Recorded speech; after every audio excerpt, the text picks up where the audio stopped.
전북 지역에서 지난 11일 8,139명이 코로나19 확진 판정을 받았습니다. 이로써 도내 누적 확진자는 49만 1,554명으로 늘었습니다. 6일 지방선거를 앞두고 부안군수 선거 구도와 변수를 살펴봤습니다. 더불어민주당 후보 4명과 국민의힘 후보 1명이 나선 가운데 민주당 후보 간 경쟁이 과열되고 있습니다. 유진섭 정읍시장이 6일 지방선거 출마를 위해 지난 11일 정읍시장 선거 예비후보로 등록했습니다. 유 예비후보는 더불어민주당 경선에 나서 최종 후보가 될 수 있도록 노력하겠다고 밝혔습니다. 전북경찰청은 한 경찰 간부가 부하 직원에게 갑질을 했다는 의혹이 제기됐는데요. 경찰청은 해당 내용을 인지해 감찰 조사에 착수했습니다.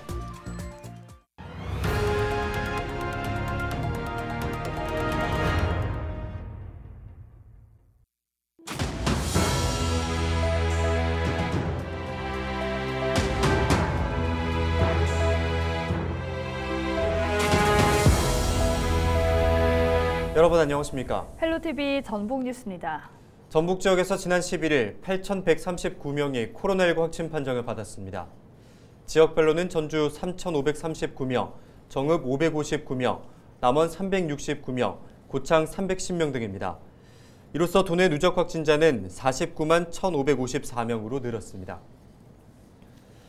전북경찰청은 한 경찰 간부가 부하 직원에게 모욕 등 갑질을 했다는 의혹이 제기돼 감찰에 착수했습니다. 전북경찰청은 최근 경정급 과장이 부하 직원을 대상으로 수시로 인격 모독성 발언을 일삼았다는 의혹이 제기됐다고 밝혔습니다. 경찰 관계자는 해당 내용을 인지해 감찰 조사에 착수했다며 관련자에게 사실관계를 파악할 예정이라고 말했습니다.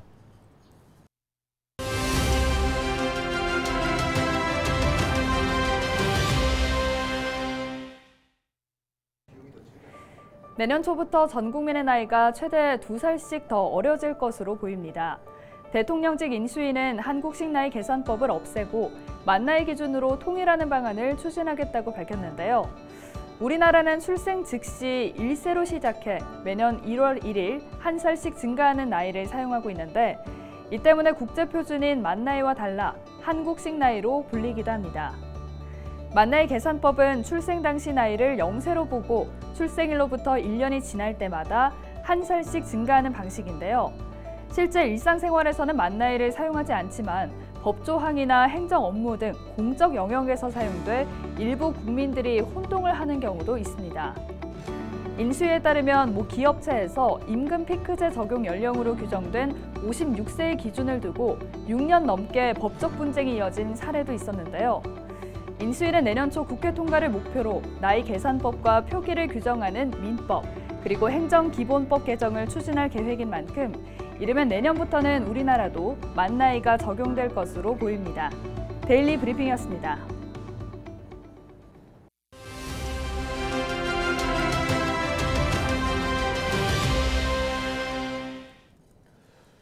(6일) 지방선거를 앞두고 우리 지역의 선거 구도와 변수 등을 살펴보는 기획 보도 순서입니다.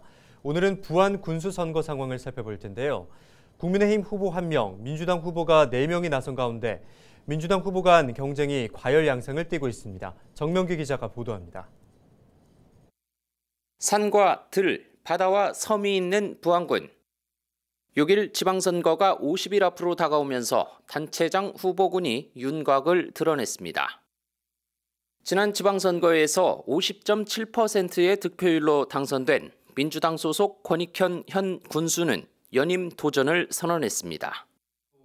최근 한국매니페스토 실천본부의 공약 이행평가에서 2년 연속 최우수 등급을 받는 등 현역 프리미엄에 기대를 걸고 있습니다.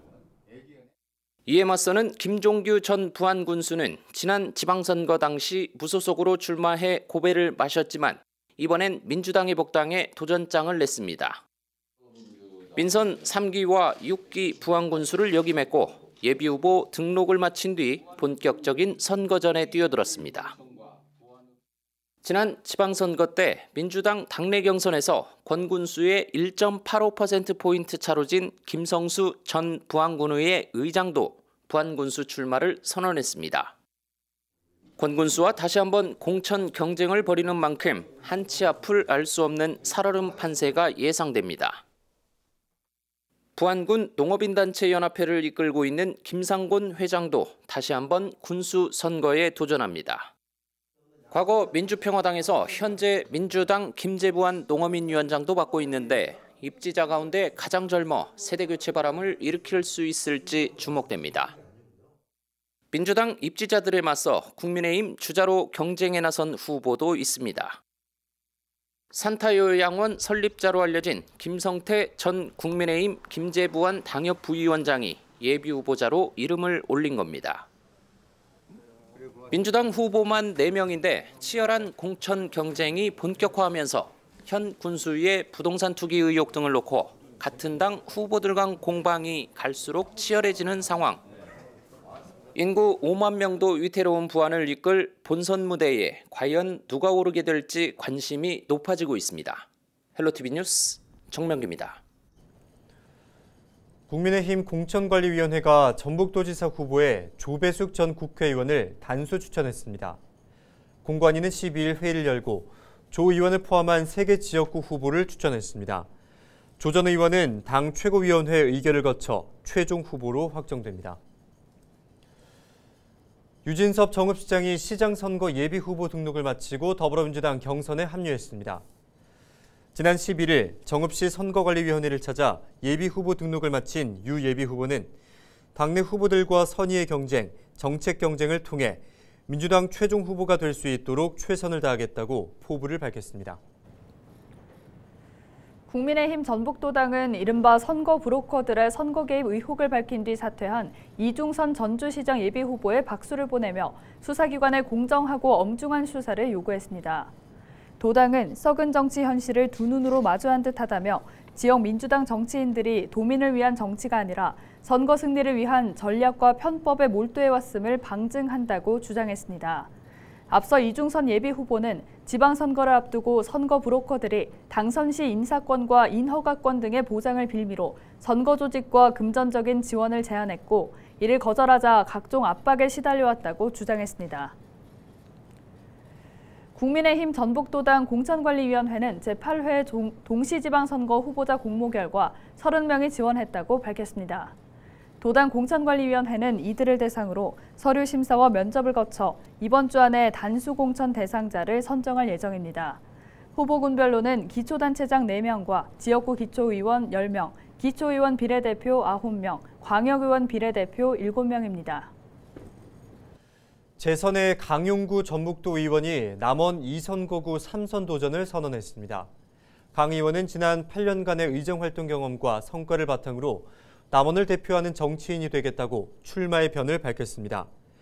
공약으로는 기능성 식물 신소재 융합센터 유치와 공유 임대형 스마트팜 조성 등을 제시했습니다.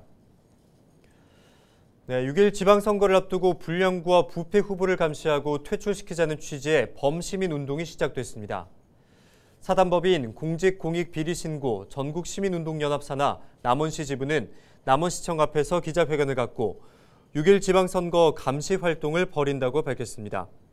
이들은 부정부패 전력자 등 8가지 유형의 후보자를 퇴출시키기 위해 감시 활동과 신고센터를 운영한다고 덧붙였습니다.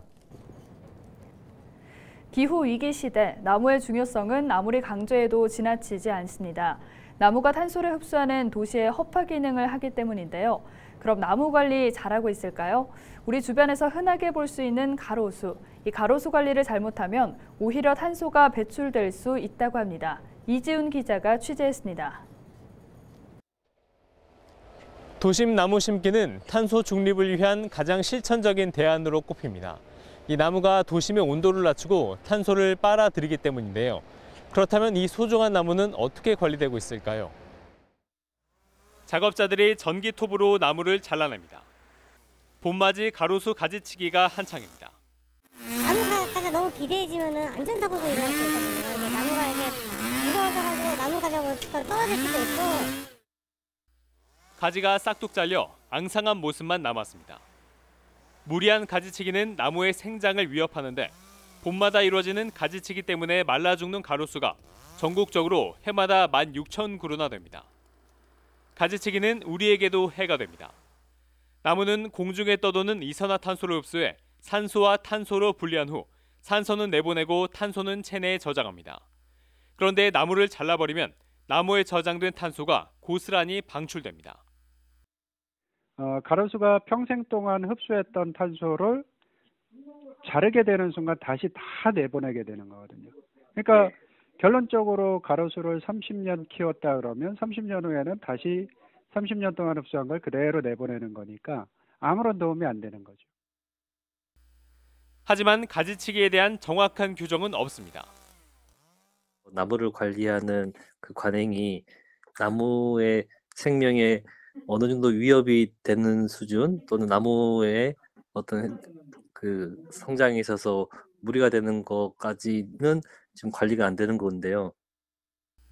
파리나 뉴욕 같은 대도시의 경우 나무가 성장할수록 가지치기를 줄이지만 우리나라는 이와 정반대입니다. 전문가들은 탄소 중립을 위해선 나무를 심는 것만큼이나 관리 방식에 대한 고민이 필요하다고 말합니다. 헬로티비 뉴스 이지훈입니다. 전북예향운동본부는 윤석열 대통령 당선인이 발표한 경제부총리 등 8개 부처 장관 후보자 발표에 대해 인사차별이라고 밝혔습니다. 예향운동본부는 이번 인사에서 전북은 물론 호남 출신 인사는 단 한 명도 포함되지 않았다고 강조했습니다. 이어 향후 10여 개 부처 장관 후속 인사에서 전북 홀대론이 나오지 않도록 인재 중용 약속을 지켜달라고 요구했습니다. 전국을 돌며 고가 자전거 수십여 대를 훔친 10대들이 경찰에 붙잡혔습니다. 전주 완산경찰서는 고가의 자전거를 훔친 혐의로 16살 A군 등 2명을 조사 중입니다. A군 등은 지난달 21일부터 3주간 전주와 청주 아파트 등을 돌며 자전거 17대를 훔친 혐의를 받고 있습니다.